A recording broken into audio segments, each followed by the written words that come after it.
الحمد لله رب العالمين والصلاة والسلام على سيد الأنبياء والمرسلين أما بعد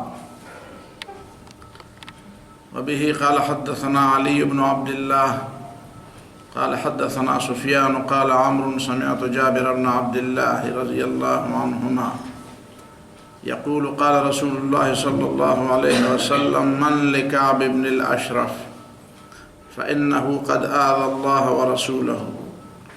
فقام محمد بن مسلمة فقال يا رسول الله صلى الله عليه وسلم أتحب أن أقتله؟ قال نعم. قال فأذن لي أن أقول شيئا. قال قل. فأتاه محمد بن مسلمة فقال. جی آج 3 احادیث میں نے آپ کے سامنے پیش کرنے کے لیے لائی ہیں. یہ احادیث اس موجودہ حالات کے حوالے سے ناموس رسالت کے موضوع پر ہیں.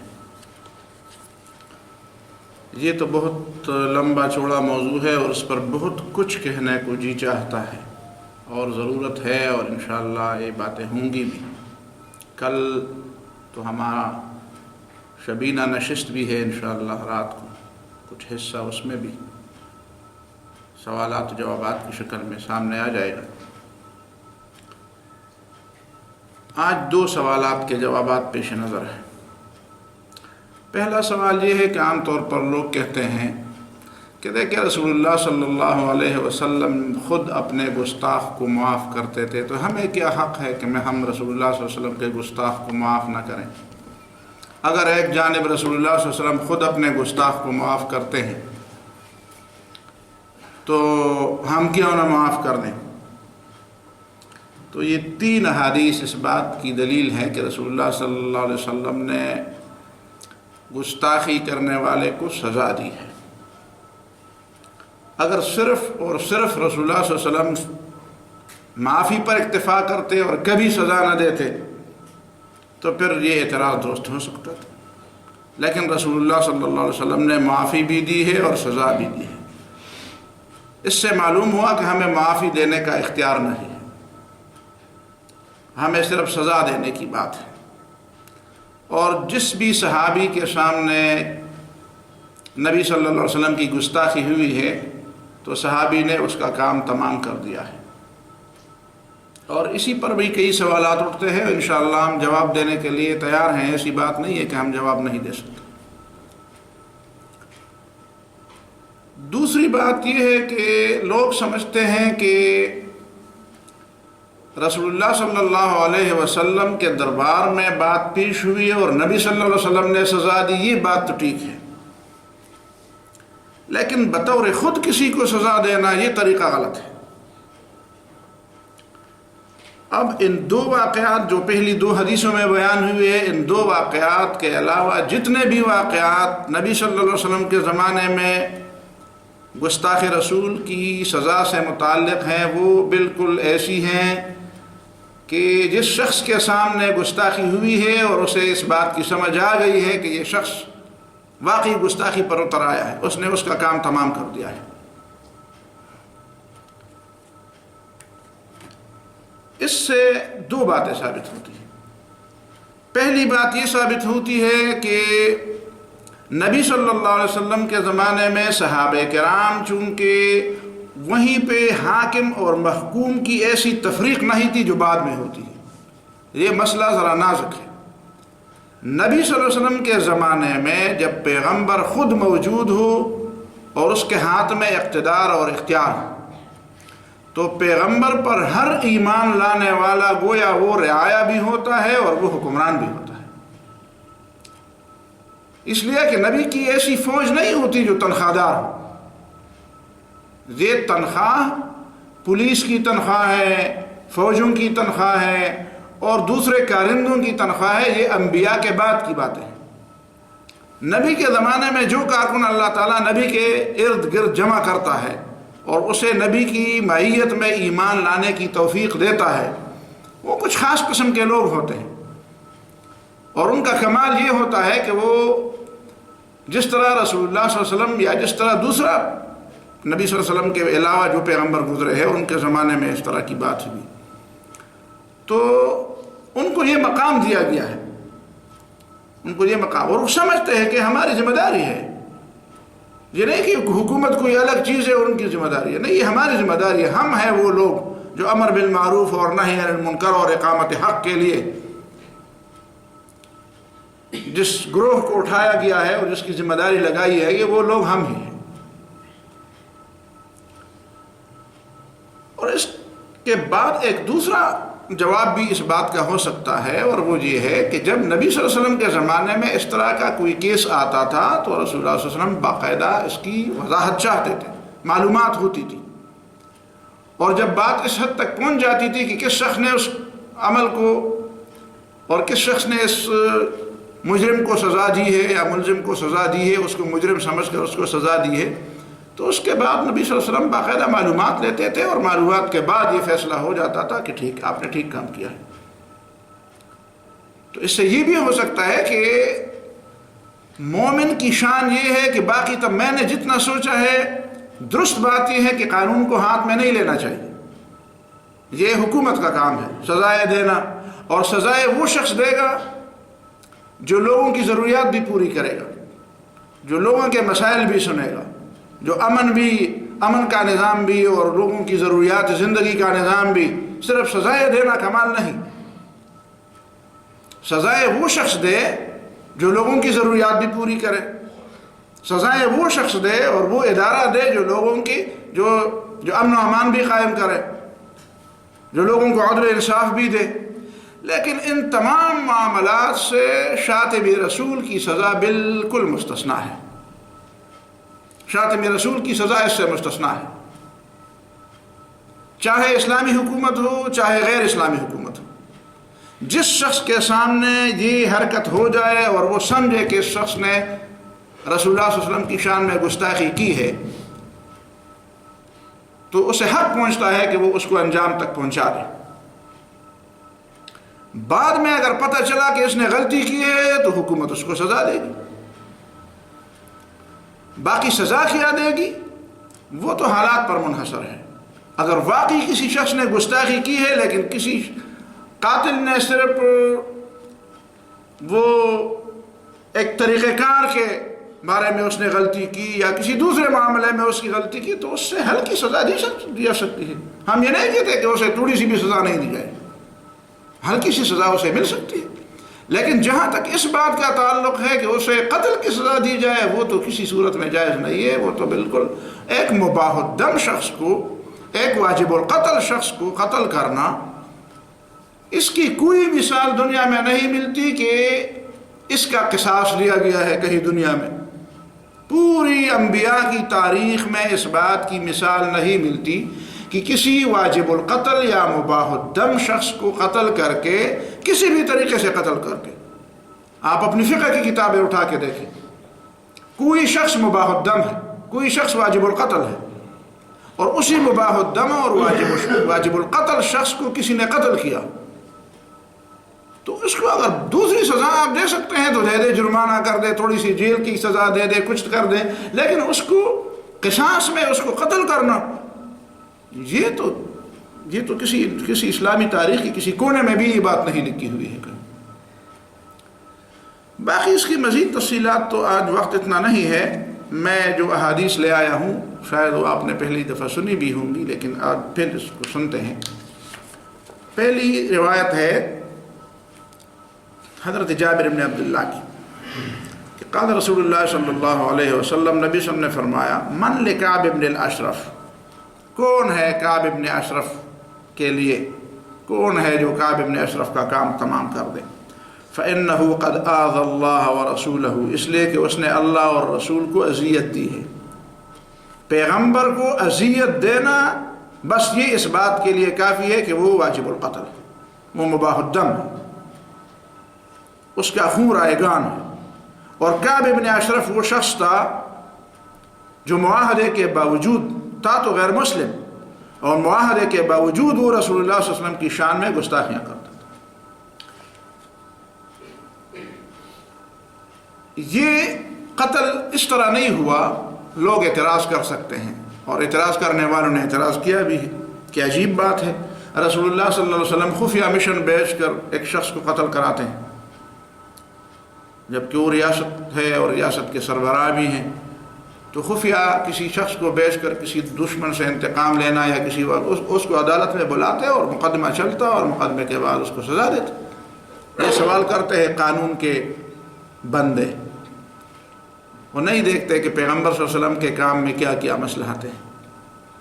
تو میں ان سے ذرا پوچھوں اگر کہ مکہ معظمہ میں 13 سال رسول اللہ صلی اللہ علیہ وسلم تھے، اور مکے کے لوگوں نے نبی صلی اللہ علیہ وسلم کو کتنی اذیتیں دی تھیں، اور کتنی دفعہ نبی صلی اللہ علیہ وسلم کے قتل کے منصوبے بنائے تھے، تو کیا رسول اللہ صلی اللہ علیہ وسلم نے مکے کے ابو جہل اور ابو لہب اور عتبہ اور شیبہ اور ولید اور فلان کو قتل کرنے کے لیے کوئی بھیجا تھا؟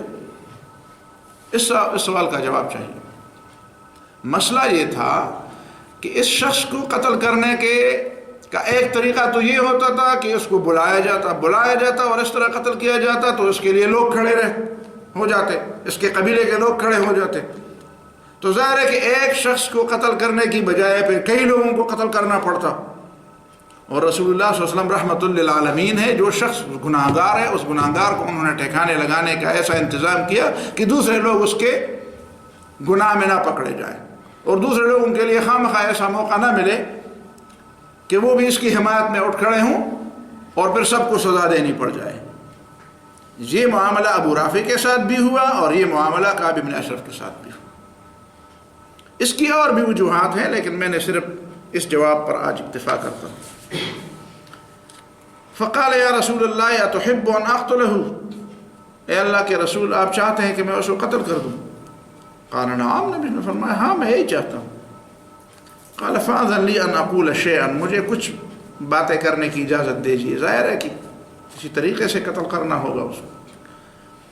قال قل، نبی نے فرمایا جو چاہتے ہو، جو کہنا چاہتے ہو کہو۔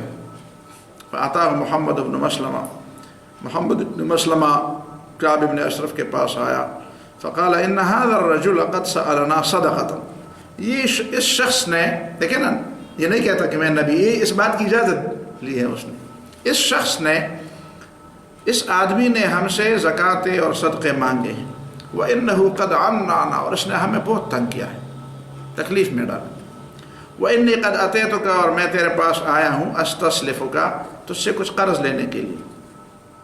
قال وَأَيْضًا وَاللَّهِ لَتَمُلَّنَّهُ، اس کا طریقہ یہ ہے کہ تم بھی اس کو تنگ کر دو، تم بھی اس کو تنگ کرو گے تب یہ بات بنے گی، ایسا نہیں ہوا کہ وہ تمہیں تنگ کرے گا اور تم اس کو نہ تنگ کرو۔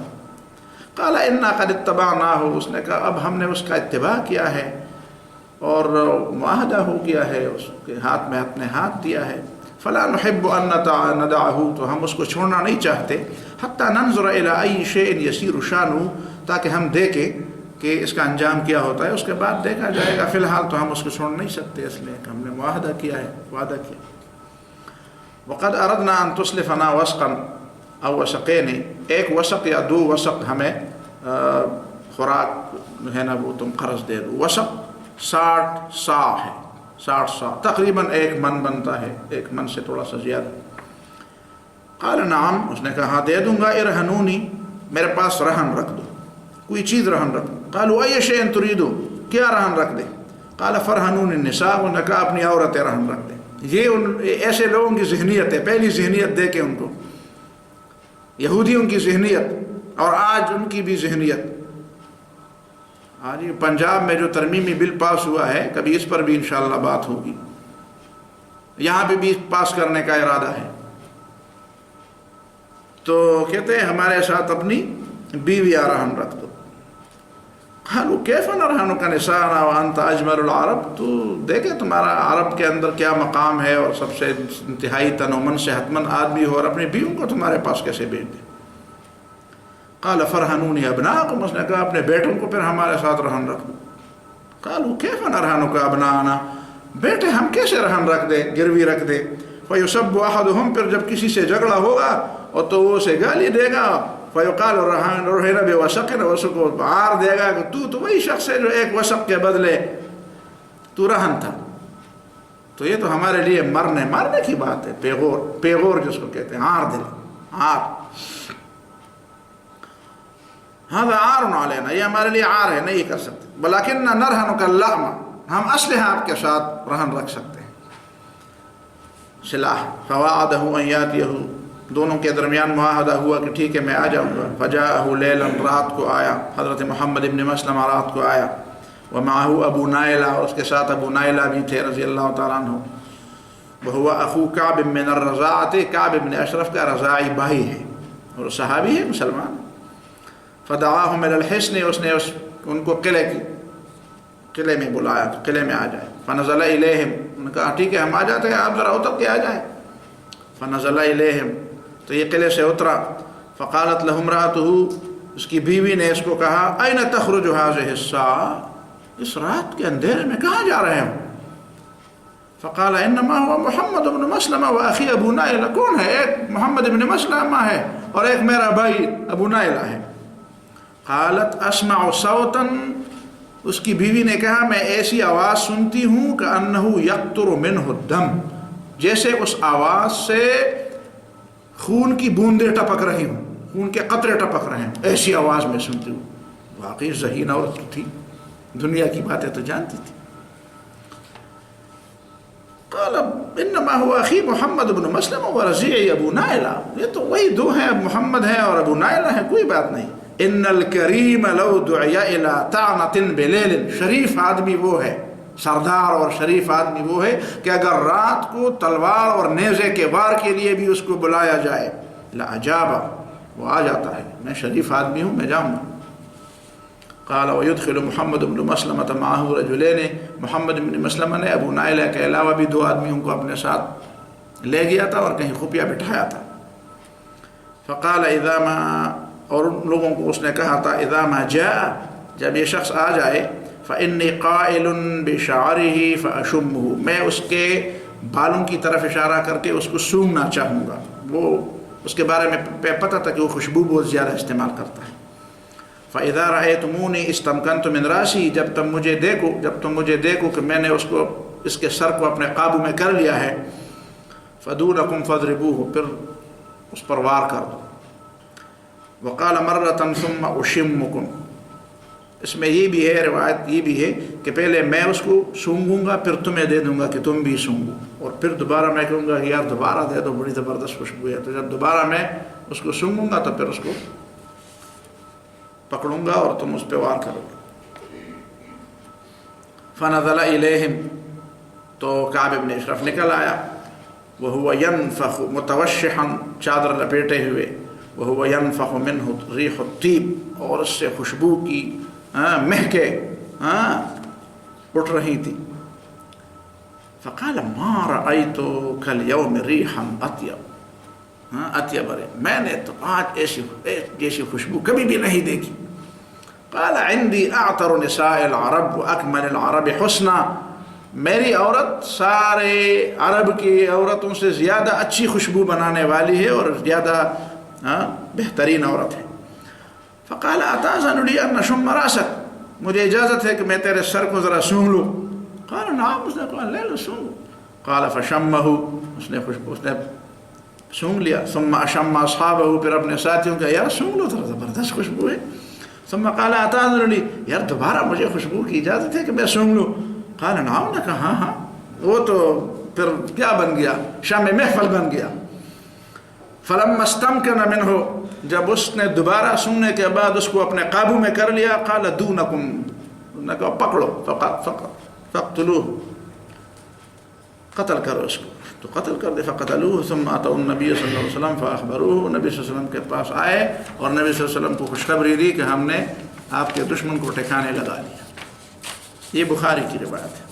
دوسری روایت، حدثنا ابراہیم بن یوسف عن ابی عن ابی اسحاق قال سمعت البراء رضی اللہ عنہ، براء ابن مالک، یا غالباً یہ براء ابن عازب ہے رضی اللہ تعالیٰ عنہ. قال بعث رسول اللہ صلی اللہ علیہ وسلم الى ابی رافع، نبی صلی اللہ علیہ وسلم نے ابو رافع کی طرف بھیجا عبداللہ ابن عتیق و عبداللہ ابن عتبہ فی ناس معہم، عبداللہ ابن عتیق کی قیادت میں عبداللہ ابن عتبہ اور دوسرے لوگ بھیجے تاکہ ابو رافع کا کام تمام کیا جائے۔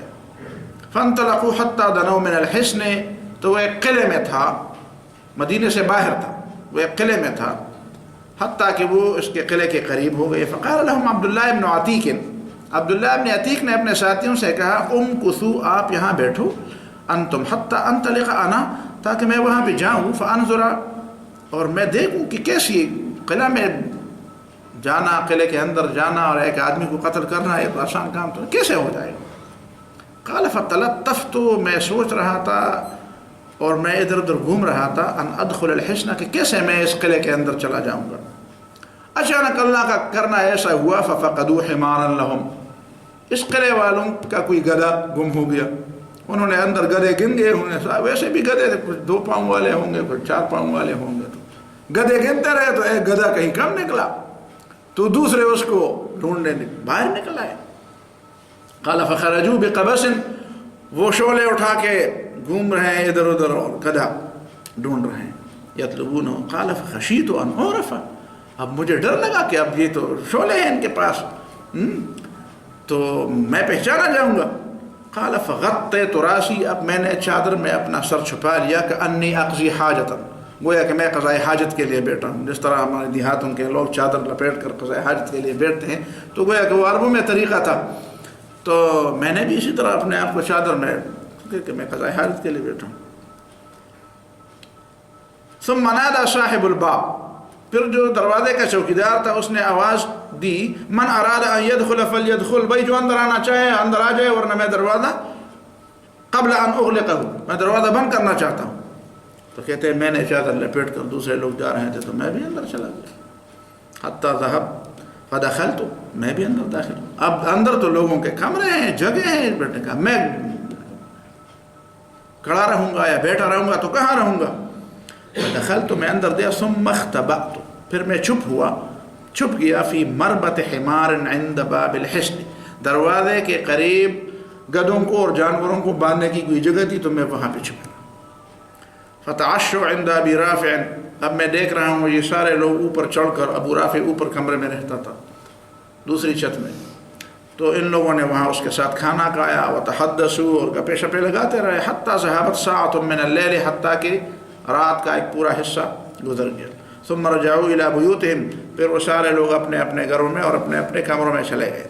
فلما هدأت الاصوات ولا اسمع حرکۃ، جب آوازیں خاموش ہو گئی اور میں کوئی آواز نہیں سن رہا تھا، کوئی حرکت کی آواز نہیں سن رہا تھا، خرجت، تو میں نکل آیا۔ ورأيت صاحب الباب، اور میں نے دروازے کے چوکیدار کو دیکھا تھا، حيث وضع مفتاح الحصن، کہ اس نے اندر سے کنڈی لگا کر تالا بھی لگایا تھا اور چابی کس جگہ رکھی تھی۔ فاخذته فی قوت، ایک تاقچے میں اس نے رکھی تھی، فاخذته، پہلے تو میں نے وہ چابی لے لی، ففتحت به باب الحصن، اور قلعے کا دروازہ میں نے پہلے کھول دیا۔ قال قلت ان دربی القوم، پھر میں نے دل میں کہا اگر میں کارروائی کرنا شروع کر دوں اور یہ لوگ بیدار ہو گئے تو پھر کیا ہوگا۔ فانطلقت على محل، پھر آہستہ آہستہ میں چلا گیا دبے پاؤں، ثم عمدت الى ابواب بیوتہم، پھر ایک ایک دروازے کے پاس گیا، فغلقتها علیہم من ظاہر، تو میں نے باہر سے ان پر کنڈیاں لگا دی، سب کے دروازوں سے باہر کی کنڈیاں لگا دی، ایک ایک دروازے کو بند کر دیا۔ ثم صعدت الى ابی رافع فی سلم، پھر میں سیڑھیوں کے ذریعے ابو رافع کے کمرے تک پہنچا، فاذا البیت مظلم، تو کمرے میں اندھیرا تھا، قد طفئ سراجہ، انہوں نے چراغ گل کیا تھا، فلم ادر این الرجل، مجھے پتہ نہیں چلتا تھا کہ ابو رافع کہاں سویا ہوا۔ فقلت یا ابا رافع، تو میں نے آواز دی ابو رافع، قال من هذا، اس نے کہا کون ہو، قال فعمدت نحو الصوت، جدھر سے آواز آئی تھی میں نے ادھر چلان لگا دی، فاضربه، میں نے وار کیا تلوار سے، وصواح، اور اسی دوران اس نے چیخ ماری، فلم تغن شیئا، پتہ چلا کہ میری تلوار نے کوئی کام نہیں کیا، وار خالی گیا۔ قال ثم جئت، پھر میں واپس آیا کمرے سے، کہ انی اغیثہ، اور میں نے ایسا انداز اختیار کیا گویا میں اس کی فریاد سننے آیا ہوں، میں اس کی مدد کرنے آیا ہوں، فقلت ما لك یا ابا رافع، ابو رافع کیا ہوا؟ وقد غیرت صوتی، اور میں نے اپنی آواز میں تھوڑی تبدیلی پیدا کی. فقال الا اعجبک، میں آپ کو عجیب بات نہ سناؤں؟ لا لامک الویل، تمہاری ماں کے لیے تباہی ہو. دخل علی رجل، ایک شخص ابھی آیا، فضربنی، اس نے مجھے مارا، بالسیف، تلوار سے اس نے مجھے مارا. تو خوب میں نے جگہ بھی معلوم کی اور آواز. قال فعمدت له ایضا، میں نے اسی آواز کے نشانے پر پھر دوبارہ چلانگ لگا دی. فاضربه اخرى، دوبارہ میں نے وار کیا. فلم تغن شیئا، پھر بار خطا گیا. فصاح، اس نے پھر چیخ ماری، اندھیرا تھا، پھر چیخ ماری. وقام اہلہ، اور اس کی بیوی بھی اٹھی، اس کی بیوی بھی اٹھی. قال ثم جئت، میں پھر آیا. وغیرت صوتی، اور تیسری دفعہ بھی میں نے اپنی آواز کو بدل دیا. کہیئت المغیثی، جیسے میں اس کی مدد کرنے آیا ہوں. فاذا هو مستلق على ظهره، وہ الٹے اوندے منہ اپنے بستر پر پڑا تھا. فاضع السیف فی بطنہ، اس دفعہ میں نے خوب اس کے اوپر تلوار چلائی اور تلوار کو اوپر سے نیچے تک لے گیا. ثم انکفئ علیہ، پھر میں خوب اس کے سینے پر سوار ہوا یا اس کے پیٹ پر سوار ہوا. حتی سمعت صوت العظم، حتیٰ کہ میں نے ہڈیوں کے ٹوٹنے کی آوازیں سنی. ثم اتیت ثم خرجت دہشن، پھر میں دہشن گھبرایا ہوا، اور حتیٰ اتیت السلم، حتیٰ کہ میں اس سیڑھیوں کے پاس آیا. اريد ان انزل، چاہتا تھا کہ میں نکلوں، میں اتر جاؤں. فاسقط منه، تو میں وہاں سے نیچے گر گیا. اصل مسئلہ یہ تھا کہ دوسری روایات میں یہ ہے کہ اندھیرا تو تھا لیکن تھوڑی سی چاند کی روشنی تھی، تو چاند کی روشنی میں سیڑھیاں پوری نظر نہیں آتی. تو میں نے ایک سیڑھی کی دیکھی، دوسری سیڑھی میں نے دیکھی نہیں. میں نے سمجھا کہ یہ سیڑھی ہوگی اور وہ خالی جگہ تھی، بس روز میں نیچے نکلا، نیچے گر گیا. فاسقط منه فانخلعت رجلی، تو میرے پاؤں کا بند اکھڑ گیا، میرے پاؤں کا بند اکھڑ گیا. فعصبتها، پھر میں نے اس کو اپنی چادر سے اس کو باندھ دیا. ثم اتیت اصحابی، پھر میں اپنے ساتھیوں کے پاس آیا. احجلو، ایک پاؤں سے، احجلو سنگچ پختو کے مدرین جقی میں والله سے کہنا چندرو میں کولا. پختو کے صحیح معنی تھا چندرو میں کولا. چندرو پہ وقت پکی چندرو تپاربے جب کہ حجلم ہوئی، دا چندرو لو بلدا ما شمان ہوئے تپاربے جب کہ حجلہ ہوئی. احجلو چندرو میں کولا. مجھے نہیں معلوم کہ اردو میں اس کو کیا کہتے ہیں چندرو.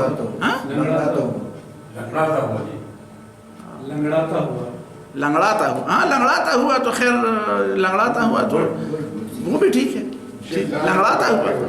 لیکن چندرو تو ایک کھیل ہے، چندرو تو ایک کھیل ہے، اس میں ایک پاؤں پکڑتے ہیں ہاتھ سے اور دوسرے ہاتھ سے وہ کیا کہتے ہیں، ہاں گوڑے. لنگڑاتا ہوا ٹھیک ہے، لنگڑاتا ہوا آیا. فقلت انطلقوا، میں نے کہا بس اب جاؤ، کام ہو گیا. فبشروا رسول اللہ صلی اللہ علیہ وسلم، رسول اللہ صلی اللہ علیہ وسلم کو خوشخبری سناؤ. فإني لا أبرح، میں تو یہاں پہ ہوں گا، حتى أسمع الناعیہ، یہاں تک کہ میں نائی سے سن لوں. ناعیہ، نائی برا نہ مانیے گا، نائی، نائی، نائی کا معنی موت کی خبر دینے والا. شاید ہم جو نائی کو نائی بولتے ہیں وہ بھی نائی ہے اصل میں، نہیں، موت کی خبر دینے والا.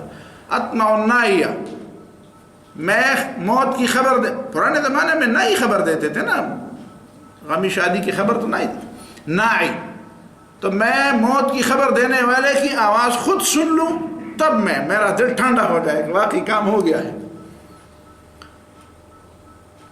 فلما كان في وجه الصبح، جب صبح طلوع ہونے لگا، صاعد الناعیۃ، تو آواز دینے والا قلعے کی چھت پر آواز دینے لگا.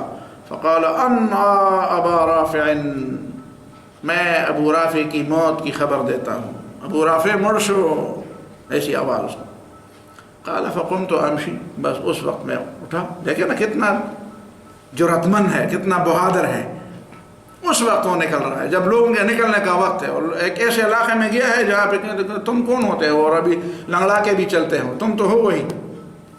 میں ادھر سے اس وقت نکلا، اور اللہ کا کرنا ایسا ہوا کہ ماں بھی قلبتن، میرے پاؤں میں کوئی درد نہیں تھا. فادرکت اصحابی قبل ان یاتوا النبی صلی اللہ علیہ وسلم، تو میرے ساتھی ابھی نبی صلی اللہ علیہ وسلم کے قریب نہیں پہنچے تھے اور میں نے ان کو پا لیا. اور پھر خود فبشرتہ، میں نے رسول اللہ صلی اللہ علیہ وسلم کو خوشخبری سنا دی۔ یہ تیسری بات، دوسری حدیث میں۔ تیسری حدیث، حدثنا عباد بن موسى الختلي قال اخبرنا اسماعیل بن جعفر المدنی عن اسرائیل عن عثمان الشحام عن اکرمہ قال حدثنا ابن عباس ان اعمى، عبداللہ ابن عباس نے روایت کی ہے کہ ایک نابینا صحابی تھے، کانت لہ ام ولد، اس کی ایک کنیز تھی، تشتم النبی صلی اللہ علیہ وسلم، اور وہ کنیز اس کی ہمیشہ رسول اللہ علیہ وسلم کی شان میں بری باتیں کرتی تھی، وتقع فیہ، اور نبی صلی اللہ علیہ وسلم کے بارے میں گستاخی کرتی تھی، فینہاہا، اور یہ نابینا صحابی جو تھے وہ ہمیشہ اس کو منع کرتے تھے کہ ایسا نہ کرو، فلا تنتہی، اور وہ منع نہیں ہوتی تھی، ویزجرھا، اور اس کو ٹوکتا تھا، فلا تنزجر، اس کے باوجود بھی وہ باز نہیں آتی تھی۔ قال فلما كانت ذات لیلۃ، ایک رات ایسا ہوا، جعلت تقع فی النبی صلی اللہ علیہ وسلم وتشتمہ، ایک رات وہ نبی صلی اللہ علیہ وسلم کی شان میں گستاخیاں کرنے لگی اور بری باتیں کرنے لگی، فاخذ المغول، تو وہ نابینا صحابی نے ایک دھودھاری چھری لے لی، مغول دھودھاری چھری، پشقوزہ، جس کے دونوں طرف تیز ہو، فوضعہ فی بطنہا، اور اس سے اس کے پیٹ میں وار کیا، واتکأ علیہا، اور اس کے پیٹ کے اوپر بیٹھ کر اس نے خوب اس میں چھری چلائی دونوں طرف، فقتلہا، اس کو قتل کیا، فوقع بین رجلیہا طفل، اس کا ایک چھوٹا بچہ بھی اس کے قریب اس کے اوپر آ گیا، فلطخت ما ہناک بالدم، تو اپنی ماں کے خون میں وہ لت پت ہو گیا، فلما اصبح، جب صبح ہوئی، ذکر ذلک رسول اللہ صلی اللہ علیہ وسلم، نبی صلی اللہ علیہ وسلم کو اس بات کی رپورٹ کی گئی کہ مدینہ میں ایک قتل ہوا ہے، رات کو ایک عورت قتل ہوئی ہے، فجمع الناس، تو نبی صلی اللہ علیہ وسلم نے لوگوں کو جمع ہو جاؤ، لوگوں آ جاؤ، کیا ہوا ہے؟ فقال، نبی صلی اللہ علیہ وسلم نے فرمایا، انشد اللہ رجلا، میں اس شخص کو اللہ کی قسم دیتا ہوں، فعل ما فعل، کہ جس نے یہ کام کیا، لی علیہ حق الا قام، اس حق کے واسطے جو میرا اس کے اوپر ہے، اگر وہ مومن ہے اور مجھے پیغمبر مانتا ہے تو وہ اٹھے کہ یہ کام کس نے کیا ہے، دیکھیں نا تفتیش ہوتی ہے۔ فقام الاعمى، تو وہ نابینا صحابی اٹھے، یتخطى الناس، لوگوں کے صفوں کو چیرتے ہوئے، وهو یتزلزل، اور اس پر کپ کپی طاری ہے، وہ ہلتا ہے، وہ یتزلزل، یعنی اس کیا کہتے ہیں اس کو، ہاں کامتا ہوا، حتیٰ قعد بین یدی النبی صلی اللہ علیہ وسلم، حتیٰ کہ آ کر وہ رسول اللہ صلی اللہ علیہ وسلم کے سامنے بیٹھ، فقال یا رسول اللہ، نے کہا اللہ کے رسول صلی اللہ علیہ وسلم، انا صاحبها، میں نے اس کو قتل کیا ہے، اور قتل اس لیے کیا کہ کانت تشتمک، وہ تمہیں گالی دیتی تھی، وتقع فیک، اور تیری بے حرمتی کرتی تھی، تیری ناموس پر وہ حرف گیری کرتی تھی، فانہاہا، میں نے کئی دفعہ اس کو منع کیا، فلا تنتہی، وہ منع نہ ہوتی تھی، وازجرھا، میں بہت اس کو ٹوکتا تھا، فلا تنزجر، ٹوکنے سے بھی باز نہیں آتی تھی، ولی منہا ابنان، اور میری پسند تھی وہ، میرے اس سے دو بیٹے ہیں، مثل اللؤلؤتین، جیسے وہ پرل ہوں، جیسے وہ ہیرے ہوں، ہیروں جیسے میرے چھوٹے چھوٹے بچے ہیں، اپنے چھوٹے بچوں کی ماں کو کوئی اس طرح قتل کر سکتا ہے؟ تو وکانت بھی رفیقتاً، اور میرے ساتھ بھی وہ بڑی مہربان تھی، بس صرف آپ کی شان میں گستاخی کرتی تھی، میرے بچے بھی اس سے تھے اور میرے اوپر وہ بڑی مہربان بھی تھی، لیکن فلما كانت البارحہ، رات کو پھر ایسا ہوا، جعلت تشتمک وتقع فیک، وہ پھر آپ کو گالیاں دینے لگی اور پھر آپ کی شان میں گستاخیاں کرنے لگی، فاخذت المغول، تو میں نے دودھاری چھری لے لی، فوضعته فی بطنها، اور میں نے اس کے پیٹ کو چاک کر کے اس کا کام تمام کر، حتی قتلتها، میں فقال النبی صلی اللہ علیہ وسلم، رسول اللہ صلی اللہ علیہ وسلم نے جب یہ رودات سنی تو فرمایا، الا لوگو اشہدو، گواہ رہو، ان دمها حدر، کہ اس عورت کا خون رائے گاہ ہے۔ تو ان تین باتوں سے جو بات ثابت ہوتی ہے وہ یہی ہے، جو اس دور کے بارے میں جو سوالات ادھر ادھر گھوم رہے ہیں، ان سب سوالاتوں کا وہ جواب ہے۔ اس کے بعد بھی کئی سوالات رہتے ہیں تو اس کے بعد بھی انشاءاللہ جوابات بھی آئیں گے، اگر کوئی سوالات چھیڑے گا تو پھر جوابات بھی سنے گا۔ اقول قولی ھذا واستغفر اللہ لی ولکم ولسائر المسلمین فاستغفروہ انہ هو الغفور